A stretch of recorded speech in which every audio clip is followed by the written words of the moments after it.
kailangan din po nilang maalagaan. Na-late yung ating recording. Yan. Yan. Christian chaplains are an extension of Christ's ministry to all people. There is a common misconception that chaplains have left the real ministry to do social ministry, yet it is far from the truth. Di ba po? So ano po yung sabi dito sa atin? Minsan daw po ay nagkakaroon ng mga pagkakamali kasi tayo daw po mga chaplains ay gumagawa sa ating gawain outside the church. Di ba po? Kasi yung ating pinaka-importante po na dapat tayo ay magpalakas na ating gawain sa loob ng simbahan ay ginagawa natin yung ating mga ministry outside the church. At hindi lang yung ating mga kapatiran, yung ating mga tinuturuan. Yan.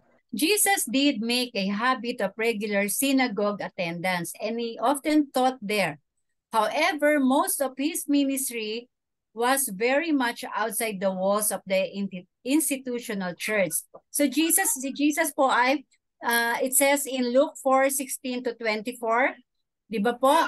Jesus taught on the seashore, on mountaintops, over dinner tables, and along the roads as he walked.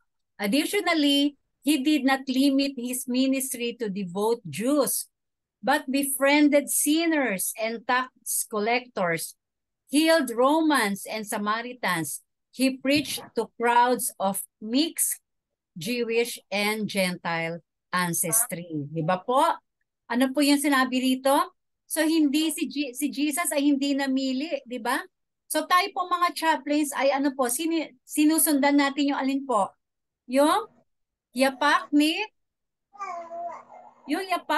Jesus, di ba po? Yung yapak ni Jesus. Yun ang ating sinusundan na siya ay nagmi-minister sa kung saang-saang mga lugar. Nagpapagaling siya sa taas ng bundok, sa loob ng bahay, sa kalsada, kung saang mga lugar. At tayo po ay ganun din yung ine-expect ng Panginoon sa atin na gagawin natin bilang mga chaplains. Yan. Following Christ's example of cross-cultural ministry, chaplains provide care and compassion to working professionals. Jesus taught that all people have value in the eyes of God, not just those who shared his ethnicity, culture, and religion. Jesus taught that if people wanted to be considered righteous and inherit the kingdom of God, they were to minister to all people, notably those considered the least of society. They were the homeless, the disabled, the uneducated, and the terminally ill. Yan. So saan po ba natin makikita yung mga homeless na yan? Sa loob po ba ng simbahan? Sa loob po ba ng kanilang tahanan? Kaya nga po sila homeless, ibig sabihin wala silang tahanan. The disabled, yung mga walang kakayanan, the uneducated, di ba po? Yung mga nasa rural areas, and the terminally ill. Saan po makikita? Sa hospital or sa mga hospice.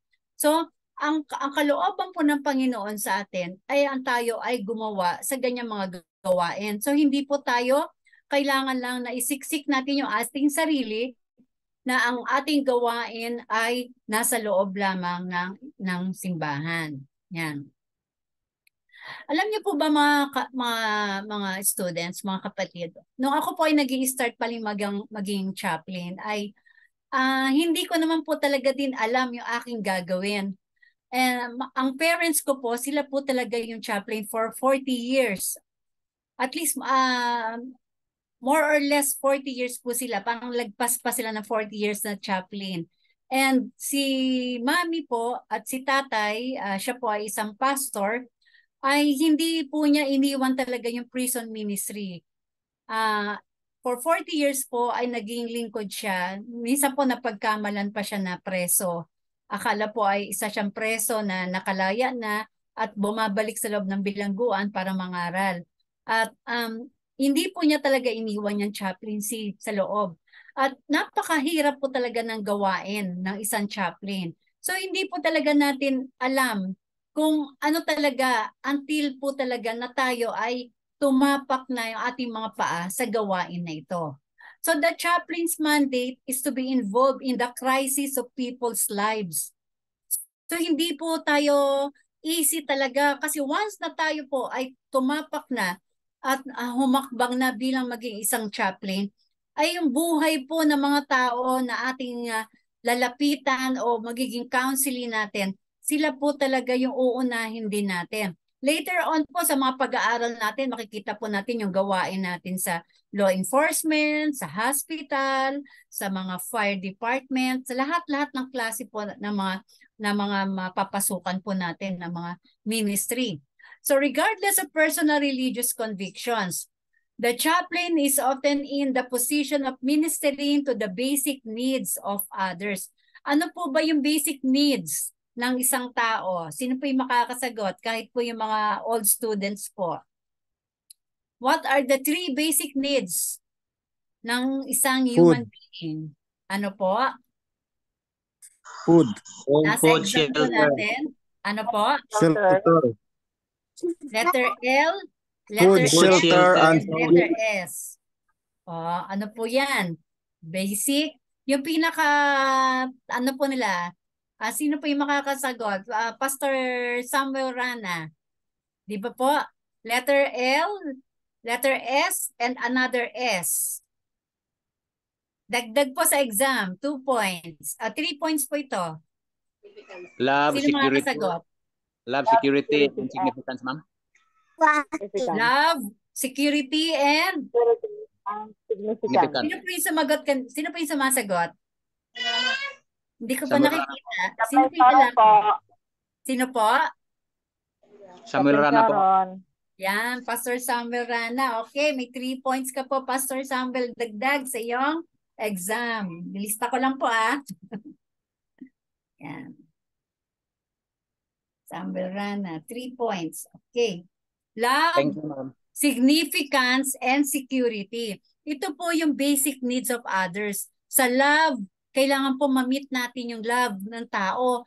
So, bata, matanda, babae, lalaki, LGBTQA, and ano pa po, need nila ng love and security. Ano po yung security? Yung ma-feel nila na sila ay belong, na sila ay may nagmamahal sa kanila, meron silang nag-aasikaso sa kanila, meron silang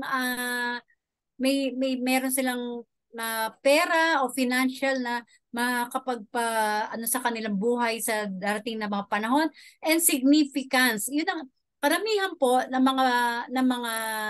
mga chaplain na yung mga dinidil na mga chaplains po ay yung number 3, yung significance. Yan po talaga yung number 1 na problema ng ating mga counselees. Kasi po, madalas, hindi nila alam kung sino sila hindi nila alam kung sila ay tanggap ng kanilang pamilya, kung sila po ay mahal ba.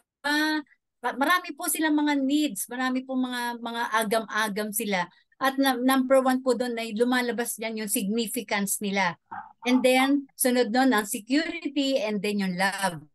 O sunod-sunod na po lahat yan. So tayo mga chaplains, i-deal po natin dito, paano natin pag-aaralan yung ating mga counselees in the future, kung saan po lumalabas doon yung kanilang problema. So yung root, pinaka-root ng kanilang magiging problema, at yung pinaka-magiging root ng kanilang, ng ating pagbibigay ng counsel sa kanila. So that ministry is not a hook to obligate the person to attend religious service. So yung tayo po mga chaplain, hindi po tayo rito yung kagaya ng mga pastor na kailangan ikaw ay umattend ng religious service mo. Kailangan ikaw ay magpabinyag, ikaw ay mag-aral ng Bible study. Bakit po? Dahil ibang religion po yung ating mga tinuturuan. Ibang religion po yung ating mga kinakausap. At ibang tao po na may faith and belief and may mga ethnic group, yung ating pong mga makakasalamuha. So, dito po tayo lalabas na nag-iingat tayo. Although tayo po ay biblical based na chaplains, pero dito po ay turuan tayo paano tayo talaga na mag-expect sa mga tao na hindi natin masyado pang kilala. So yung expectations din po nila sa atin, dapat alam din natin kung paano tayo makipag-deal sa kanila. The chaplain must always exercise wisdom in choosing the appropriate ministry intervention for each situation.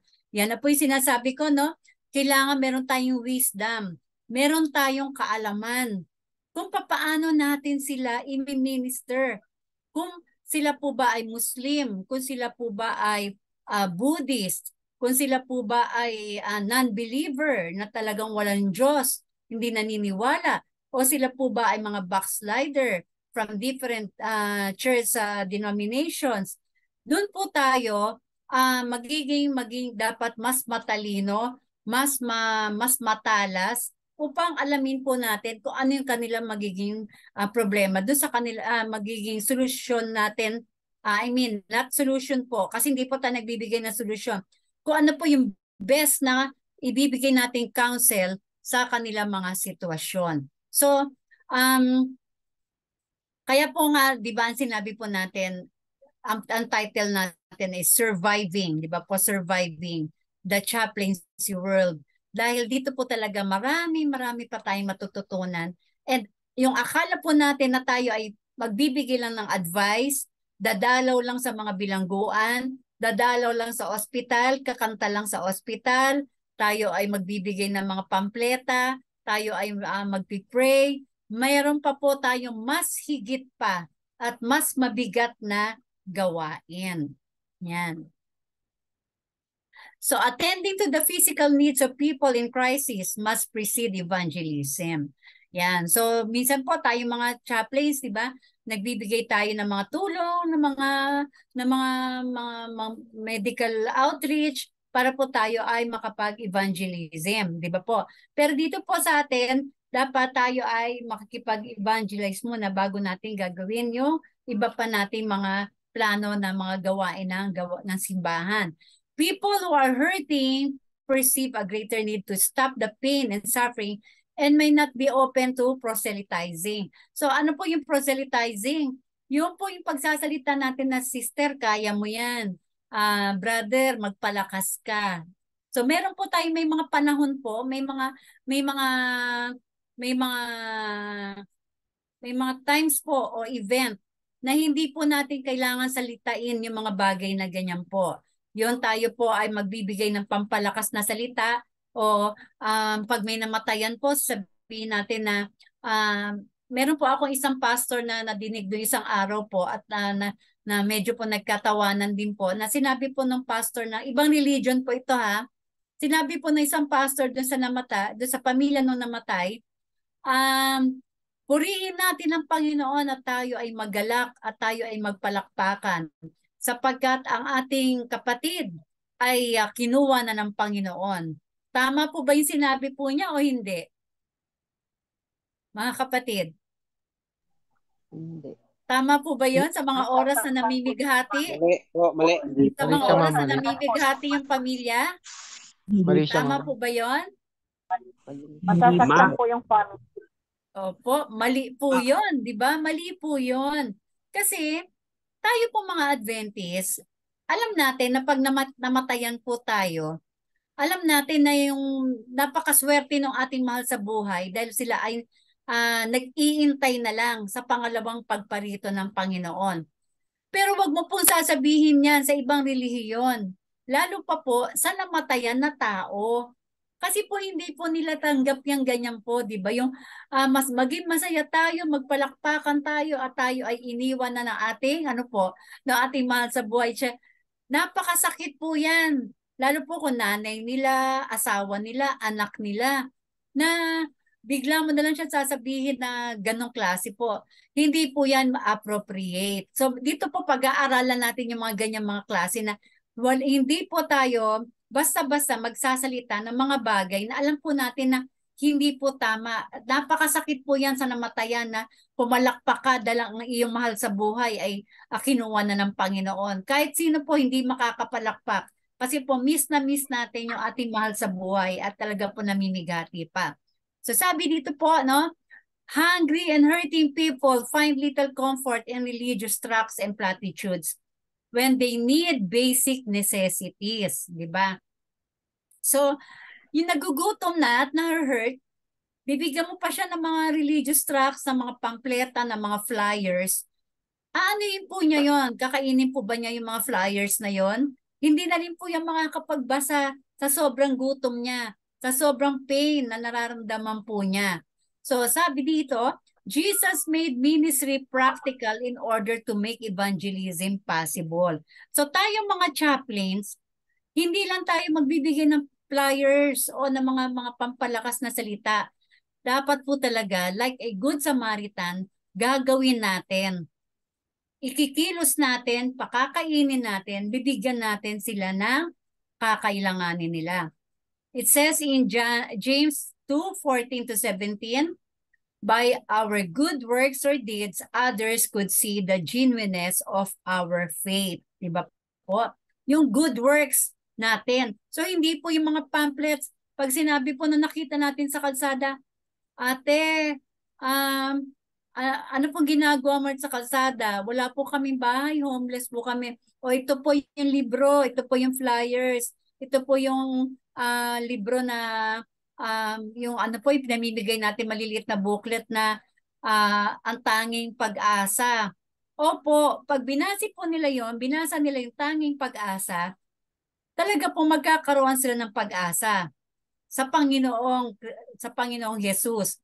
Pero sa mga moment na yon na sila po ay gutom na gutom, hindi po appropriate na bigyan pa natin sila ng ganitong mga klaseng na mga babasahin pa. Dahil po ang kailangan nila ay pagkain. Yan.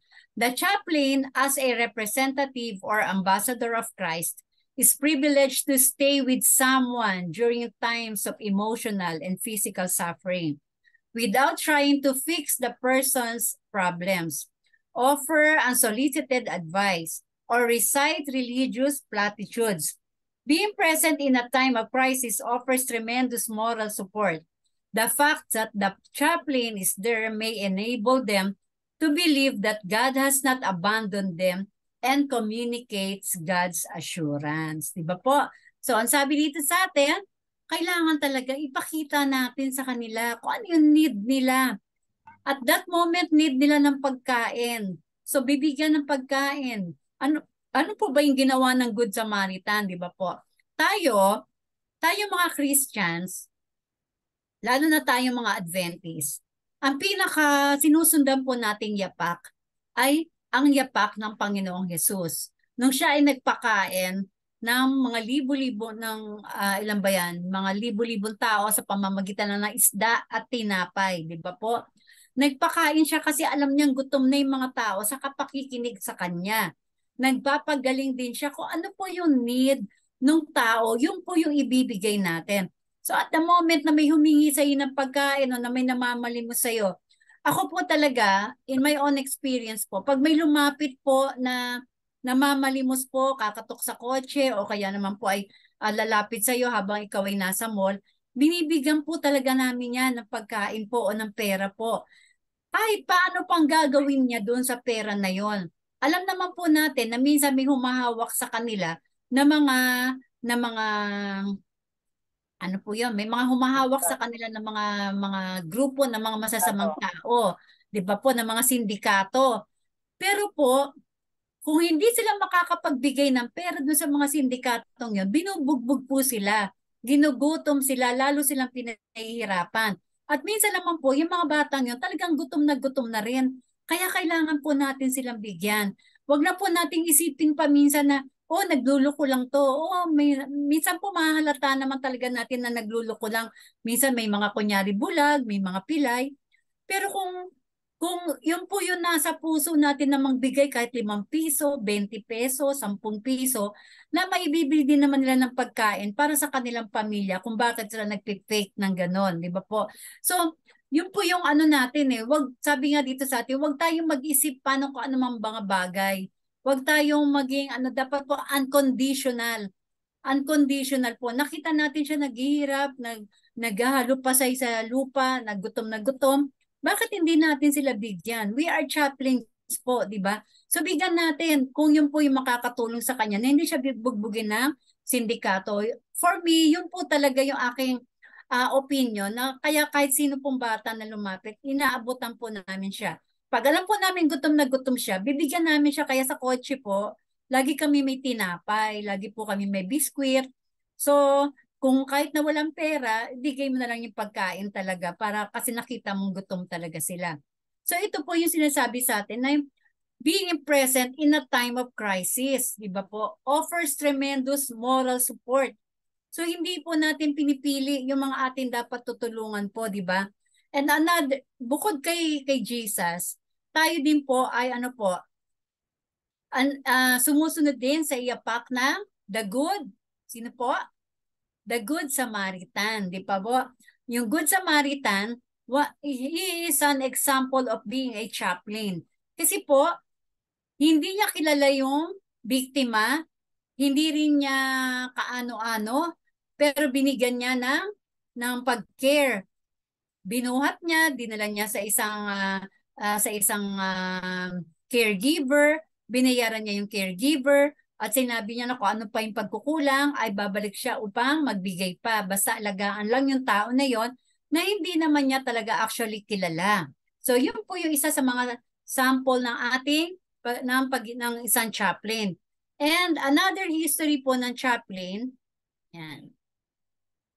Yan. Ito po yung ating kasama po sa exam natin noong nakaraan, the history of chaplain. Yan. Saan po ba kinuha yung word na chaplain? The word chaplain comes from the Latin word capella or capa, which means cape. Dito po sa atin sa Tagalog, sa Pilipino, pag sinabing kapilya, ano po yung kapilya? Sa mga Tagalog po, kay Ma'am Dory, kay Ma'am Sherlyn.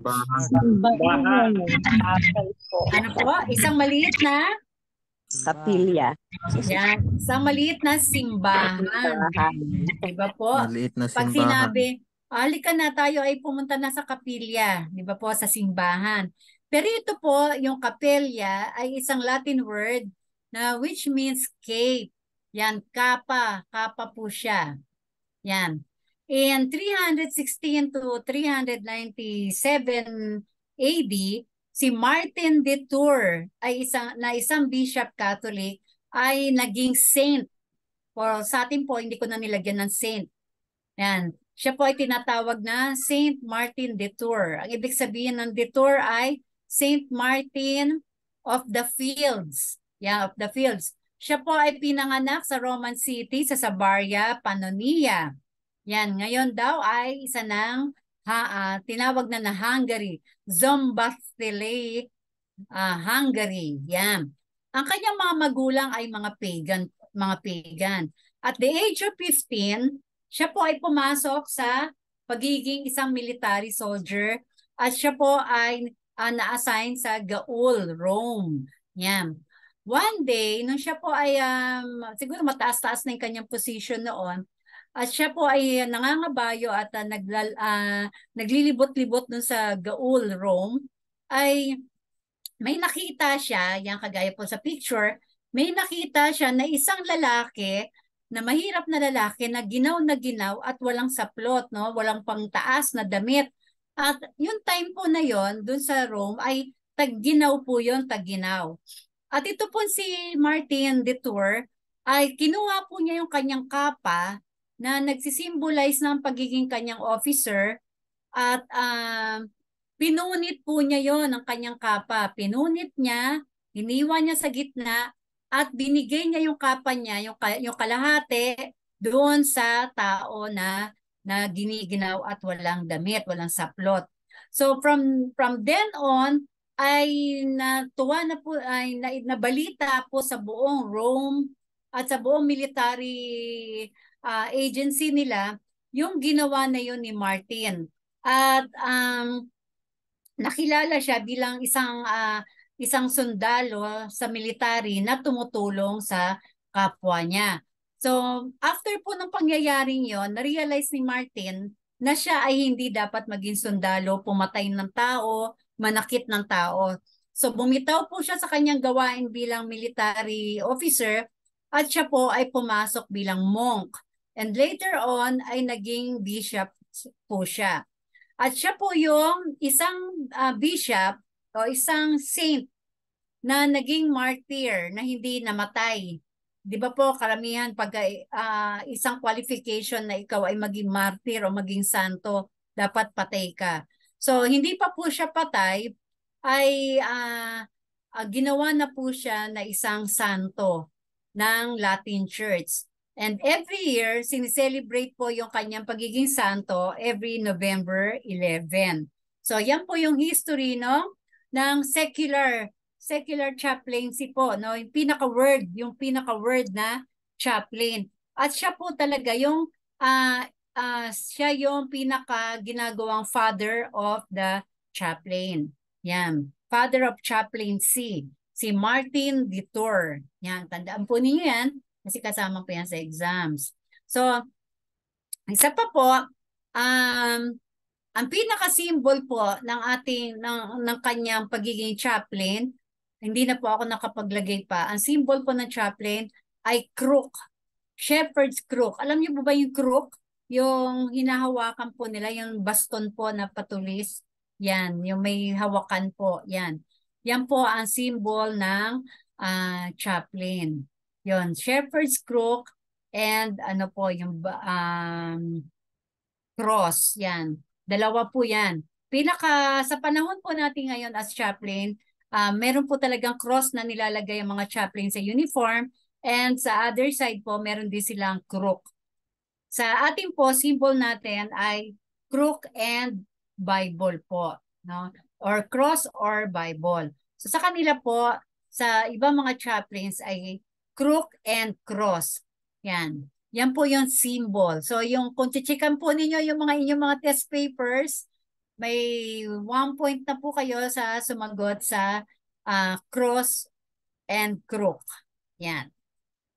So Isaiah 41:16 it says, I will infuse you with my strength and help you in every situation. I will hold you firmly with my victorious right hand. Fear thou not, for I am with thee. Yan. So diyan po nagtatapos ang ating introduction to chaplaincy. And may time pa po ba, Doc, para po magbigay lang po ako ng ng overview lang po.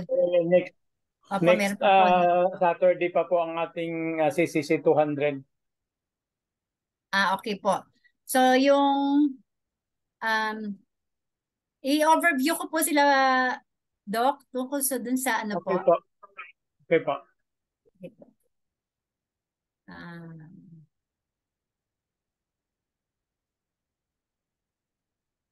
Ayan. Yan po. So, ito po yung ating, bakit chapter 4 na po ito? Yan. Ito po yung ating, the two critical components to successful chaplaincy are the mastering the art of communication and the mastering the art of counseling. So tayo po mga chaplains talaga, kailangan po natin na tayo ay maging magaling sa communication and sa counseling. So yan po yung ating pinaka-importante po na ating pong qualifications po talaga. So kung hindi po tayo marunong magsalita ng appropriate na mga salita o magtanong ng mga appropriate na mga katanungan po sa ating mga counselists, tayo po ay maliligaw natin sila. And the art of counseling. So ito po yung ating mga overview lang po, and wait lang po yung yan. Saan na ba yung isa? Ayan, ito po. Yan, nakikita nyo po ba ito? Yan. The 3 levels of chaplaincy po. Ito po yung ating pag-aaralan. The 3 levels of chaplaincy. Number 1, professional paid chaplain. Hindi pa po, Ma'am Lia. Opo, nakikita nyo po. Hindi pa po, Ma'am Lia. Ano po ibang nakalagay? Wala pa. Dati pa. Yung last slide mo ang nakita. Last slide. Teka lang po.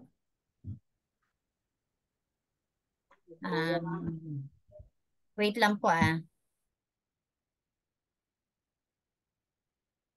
Hindi ko yata maipasok pala. Teka lang po. Open.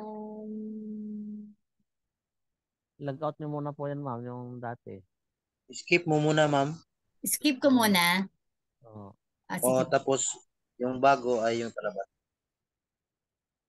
Mag-ano muna po ako, no? Stop share muna.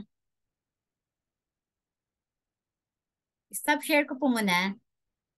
Ayan. Opo. So, stop share po muna ako para makita ko yung yan. Yan. Yan. Yan po. Nakikita nyo na po. Opo. Kita na po ba? Opo. Okay po, ma'am. Yan. Okay po, ma'am. Kita So, na, ito po yung ma'am. ating overview. The 3 levels of chaplaincy. Number 1 is professional paid chaplain. Number 2 is volunteer reserve chaplain and the ministry lay chaplain. So tayo po mga chaplains, ito po tayo mga ito po yung mga pag-aaralan natin na maaari nating maging ministry po. Sa under ng professional paid chaplain, prison ministry, law enforcement agency, fire service, hospital, hospice care, military, and corporate. And under that, chaplain duties, ministry, and administrative responder. Dito naman po sa volunteer reserve chaplain, ay law enforcement pa rin, fire service, EMT, emergency, medical trainees po yan service, service corporate. Yan, meron din po chaplain duties, ministry responder. And ministry lay chaplain, ito po sa sinasabi ko na number 1, yung professional paid chaplain po. Ito yung sila yung na-hire. Na-hire po sila. Naka-in na po sila. Maaaring sila po ay mga officers din, mga nag-apply po, kagaya po ni Pastor Archie, siya po ay nag-apply sa Coast Guard. Sila po yung mga naka-hire. At sila po yung mga binabayaran po sila. Mas mataas pa po yung kanilang mga fees, professional fees, kaysa po dun sa mga ordinary na mga officers po sa mga institutions and agencies. So ito po yung mga nagbibigay bayad po na nag-hire. So ito na po, volunteer reserve. Madalas po tayo po yan. Yan po yung ginagampanan natin, volunteer reserve. And ministry lay chaplain, ano po ito? Ito po yung mga sa ministry lay chaplain. Sila po yung mga nasa loob ng simbahan at mga members po sila ng care group at sila po ay nagdadalaw sa mga simbahan, sa mga prison, yan, hospital ministry, hospice, yan, assisted living ministry. Yan. So meron po sila mga personal outreach and church outreach. Yan po. Ito yung mga nasa loob ng simbahan na lumalabas ng gawain. So para po part ng ministry o plan ng care group ng simbahan. Ito naman pong volunteer reserve chaplain. Ito po yung kagaya ko, kagaya ng mga iba natin mga kasamahan na pumupunta sa mga police station, pumupunta sa mga iba pa mga gawain, sa may mga sunog, sa may mga lindol, o sa may mga crisis, o yung mga nilalapitan po para humingi ng mga advice sa kanila, sa mga hospitals, yan, dumadalaw sa mga hospital. Ito po yung mga volunteer reserve chaplains. So, ang gawain din po niyan, pareho din po yung mga pinupuntahan, law enforcement, fire service, emergency medical training service, and corporate. Yan, sa mga corporate po, sa mga opisina, sa mga schools, at kung saan pa mga nangangailangan ng chaplain. Ang kailangan din po nila ay chaplain duties, ministry responder. Yan. Let me tell you everyone na tayo po mga chaplains, yan, marami po nagkamali sa question na to, no? Yan, tayo po mga chaplains, tayo ang mga first responder.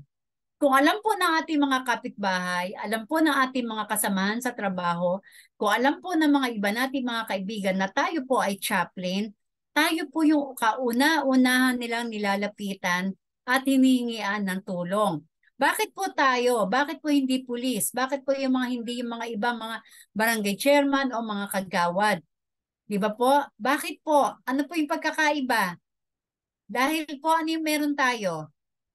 Tayo ay alam nila na tayo ay makadiyos. Alam nila na tayo ay believer. Alam nila na tayo ay mapagkakatiwalaan nila ng kanilang mga problema at masasanggahan nila at trustworthy. Tayo po ay trustworthy and dependable. So, kaya tayo yung tinatawag na mga first responder. At tayo din po yung kauna-unahan tumatakbo kapag meron pong crisis. So tayo po talaga yung first responder. Naalala ko po yung naalala ko po yung kwento ng aking ina. Siya po ay yumaon na noong 2021 lang po dahil po sa COVID. Kaya dahil po sa sobra niya pagiging matulungin. Nung nagkaroon po ng COVID, ay wala siyang ibang pinalano kundi bumili ng mga bigas at mamigay sa mga kapitbahay, sa mga mahihirap, sa mga pamilya ng mga preso, sa mga nawalan ng trabaho. So, siya po yung nagiging takbuhan talaga ng mga tao. Lahat ng mga tao halos doon sa lugar po namin, doon sa kampo ng Bilibid, ay siya po talaga yung takbuhan at hinihingian lagi. Kaya nahawa siya. Ang first po na tinamaan sa kanyang mga mata. At yun, natuloy-tuloy na po hanggang siya ay humimlay na. So, si Mami po ay kahit na anong bagyo, hindi pa uso yung chaplaincy po yata noon, ng mga panahon, mga 70s po, no? Mga 70s, kahit po anong bagyo, kahit na siguro uso na yung chaplain, pero hindi pa po ganun kalakas, lalo po sa mga gawain, sa mga ordinary, lalo po sa mga babae. Next time po ay itatackle natin yung women in chaplaincy. Yan. So si Mami po, siya yung kauna-unahang lumalabas na aming tahanan o ng simbahan na para tumakbo sa may mga nasunugan. Pupunta sa mga Pampanga, sa mga baha, kung saan-saan. Sumabog yung vulkan. Hinahanap namin siya sa bahay namin, tatawag siya, maglo-long distance siya.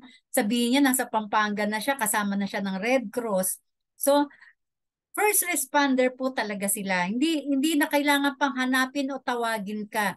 Bilang isang chaplain, yan po talaga yung ating commitment na tayo po talaga ay lalabas sa ating mga comfort zone upang gampanan yung ating gawain. So ito lang po yung ating overview muna sa the 3 levels of chaplaincy.